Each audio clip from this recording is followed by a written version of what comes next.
मैं डॉक्टर शिखा अग्रवाल, राजकीय महाविद्यालय सुजानगढ़, बीए पार्ट फर्स्ट की क्लास में आज का हमारा टॉपिक है स्वतंत्रता की अवधारणा भाग बी।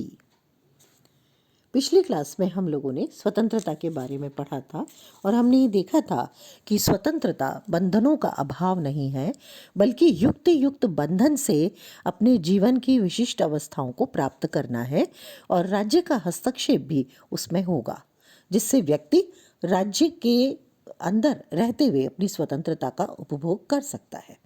राज्य और व्यक्ति के हितों में किसी प्रकार का भेदभाव इसमें नहीं माना गया। ये हम लोगों ने अपनी पिछली क्लास में पढ़ा था। आज हम देखेंगे सामाजिक समानता और आर्थिक न्याय के अभाव में क्या राजनीतिक स्वतंत्रता प्राप्त की जा सकती है अथवा निरर्थक है। राजनीतिक स्वतंत्रता और आर्थिक समानता में बहुत घनिष्ठ संबंध है। आर्थिक समानता या न्याय राजनीतिक स्वतंत्रता की पूर्व शर्त है। जितनी आर्थिक समानता होगी या आर्थिक न्याय प्राप्त होगा समाज में, उतना ही ज़्यादा राजनीतिक स्वतंत्रता प्राप्त होगी। सबसे पहले देखते हैं राजनीतिक स्वतंत्रता क्या है। प्रोफेसर लास्की के अनुसार राज्य के मामलों में सक्रिय होने की शक्ति का नाम ही राजनीतिक स्वतंत्रता है। यानी व्यक्ति राज्य के मामलों में अपनी राय दे सके, अपनी योग्यता के अनुसार शासन में भाग ले सके, लोकतंत्रात्मक शासन व्यवस्था में वो अवसरों की समानता प्राप्त करता है। और इसमें जो मुख्य बातें आती हैं वो हैं अपने प्रतिनिधि चुनने का अधिकार, निर्वाचित होने का अधिकार, सार्वजनिक पद धारण करने का अधिकार और राजकीय मामलों में पूर्ण जानकारी प्राप्त स्वतंत्रता पूर्वक वाद विवाद करने का अधिकार। तो ये हुई राजनीतिक समानता। अब आते हैं आर्थिक समानताओं पर। आर्थिक समानता क्या है?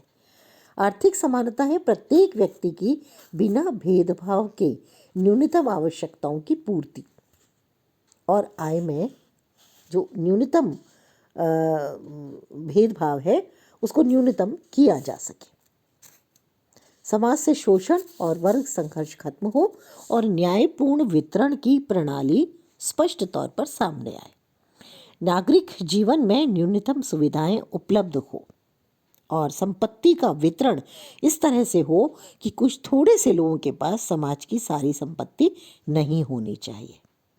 इसी तरह से जो उद्योग धंधे हैं वो भी लोकतंत्र के हिसाब से लगाए जाएं और इस तरह से एक श्रमिक केवल श्रम बेचने वाला नहीं रहे, बल्कि उत्पादन व्यवस्था का निर्णायक भी बन जाए, क्योंकि उसका शेयर अगर कारखाने में होगा तो उसका लाभ मजदूर बांट सकेंगे।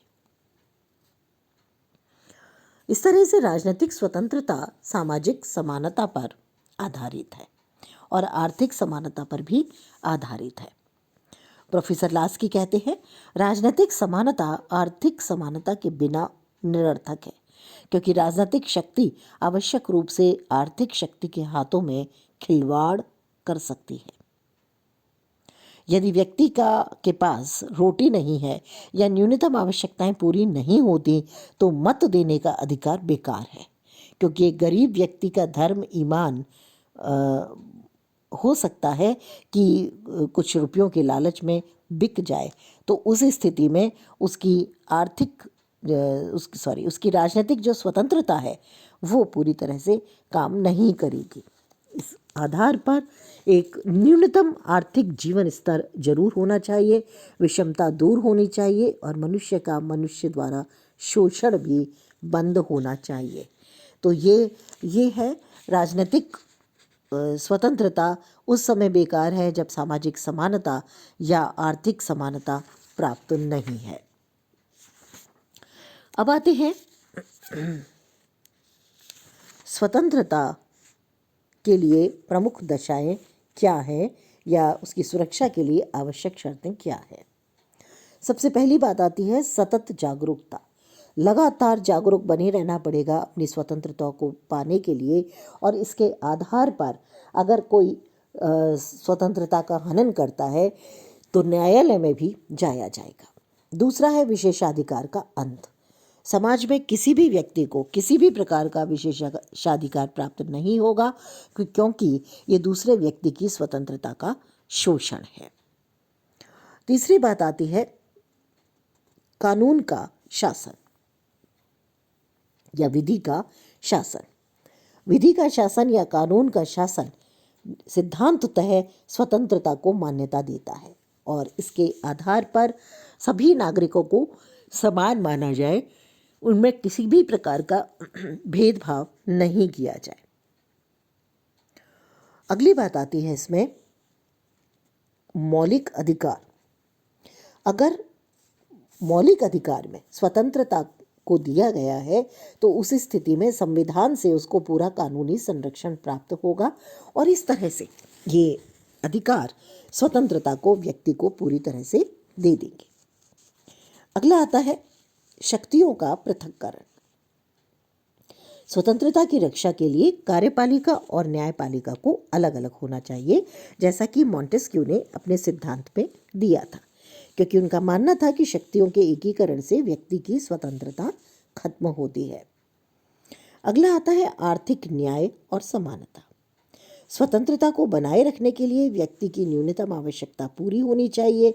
उसे भूख, बेरोजगारी, बीमारी, अशिक्षा, इन सब से मुक्ति मिलनी चाहिए और समाज में धन का वितरण जो है वो कुछ व्यक्तियों में ना होके बहुसंख्यक व्यक्तियों के बीच में होना चाहिए। अगली बात आती है स्वतंत्र न्यायपालिका, जो बहुत महत्वपूर्ण है। स्वतंत्रता की रक्षा के लिए स्वतंत्र और निष्पक्ष न्यायपालिका का होना बहुत आवश्यक है, तभी वो कार्यपालिका और व्यवस्थापिका के कार्यक्षेत्र में हस्तक्षेप करेगी और संविधान की रक्षा में स्वतंत्रता की रक्षा करेगी। अगला आता है प्रेस की स्वतंत्रता। निश्चित रूप से स्वतंत्रता तभी कायम रह सकती है जब मीडिया या प्रेस के माध्यम से उसे खबरों में लाया जाए, उसे बाहर लाया जाए, तो ऐसी स्थिति में हर व्यक्ति दूसरे की स्वतंत्रता का हनन करने से भयभीत रहेगा। अगला आता है स्थानीय स्वशासन। स्थानीय स्तर पर अगर शासन है तो व्यक्ति को राजनीतिक स्वतंत्रता ज़्यादा मिलेगी, वो उसमें भाग लेगा और बहुत सारी बातों को सीखेगा भी। अगला आता है शांति और व्यवस्था। शांति और व्यवस्था एक ऐसी स्थिति है जिसके माध्यम से स्वतंत्रता का संरक्षण होता है और निश्चित रूप से हिंसा जितनी कम होगी व्यक्ति की स्वतंत्रता उतनी ही बनी रहती है। इस तरह से कुल मिलाकर के ये प्रमुख दशाएं हैं या आवश्यक स्थितियां हैं जो स्वतंत्रता प्राप्त करने में सहायक है। अब हम देखते हैं स्वतंत्रता और कानून में क्या संबंध है। इन दोनों को दो विरोधाभासी विचार माना गया है। क्यों माना गया है? क्योंकि अगर हम देखें तो कानून स्वतंत्रता पर रोक लगाता है और स्वतंत्रता तभी प्राप्त हो सकती है जब कानून के माध्यम से उसे स्थापित किया जाए। तो ये दो विरोधी विचारधाराएं हमारे सामने आती हैं। इसमें जो बातें कही जाती हैं वो है स्वतंत्रता विरोधी है कानून। ये व्यक्तिवादी और अराजकतावादी जो विचारक हैं ये इस बात को सामने रखते हैं और वो कहते हैं कि वह सरकार सबसे अच्छी है जो कम से कम शासन करती है। दूसरा उदाहरण विलियम गॉडविन देते हैं, कानून स्वतंत्रता के लिए सबसे अधिक हानिकारक संस्था है। दूसरा विचार है कानून स्वतंत्रता का रक्षक है। जैसा कि जॉन लॉक ने कहा, जहाँ कानून नहीं होता वहाँ स्वतंत्रता नहीं रह सकती। और रूसो जैसा कहते हैं कि व्यक्ति को स्वयं द्वारा बनाई गई विधि की अधीनता ही स्वतंत्रता दिला सकती है।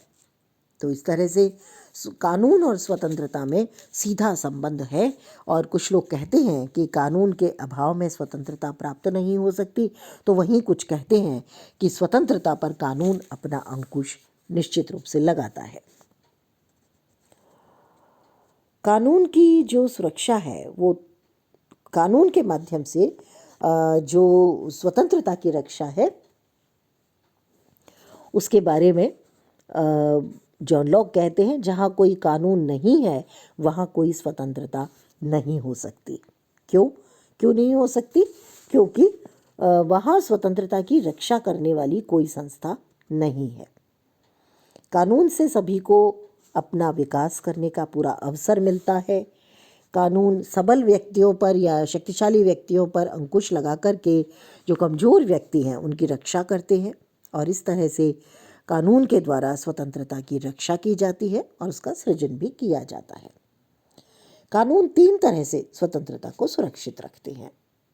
पहला है स्वतंत्रता के अधिकार क्षेत्र का निर्धारण करके, यानी कोई भी व्यक्ति मनमाने तरीके से स्वतंत्रता प्राप्त नहीं कर सकता, ना उसका उपयोग कर सकता है। दूसरा है अधिकारों की सीमा को स्थिर करके राज्य सभी नागरिकों की समान स्वतंत्रता का संरक्षण करता है, जैसे सभी लोग समान तौर पर अपने अधिकारों का उपयोग कर सके, तो स्वतंत्रता का संरक्षण करता है। और तीसरा है अगर कोई किसी की स्वतंत्रता का हनन करता है तो उसके लिए दंड की व्यवस्था करता है।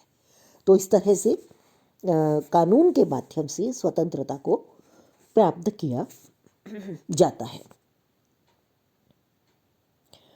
रूसो कहते हैं कानून का अधिकतम पालन ही अधिकतम स्वतंत्रता है, यानी व्यक्तियों को स्वतंत्र होने के लिए बाध्य किया जा सकता है, लेकिन कानून के पालन के माध्यम से स्वतंत्रता प्राप्त होती है। जो कानून नैतिक हैं, समूचे समाज के हित में ध्यान रख के बनाए गए हैं, यदि उनकी पालना होती है तो निश्चित रूप से व्यक्ति को स्वतंत्रता भी प्राप्त होगी और अत्याचारी शासन से उसको मुक्ति भी मिलेगी। लास्की का कहना था कि नागरिकों को अपनी स्वतंत्रता के लिए हमेशा जागरूक रहना चाहिए, क्योंकि शासन अगर अति करता है तो व्यक्ति की स्वतंत्रता खत्म हो जाती है। तो इस तरह से स्वतंत्रता और कानून का जो संबंध है वो रक्षित और रक्षक का संबंध है, और स्वतंत्रता एक राज्य में रह कर के कानून से संरक्षण प्राप्त करके ही प्राप्त की जा सकती है। आज के लिए इतना ही। धन्यवाद।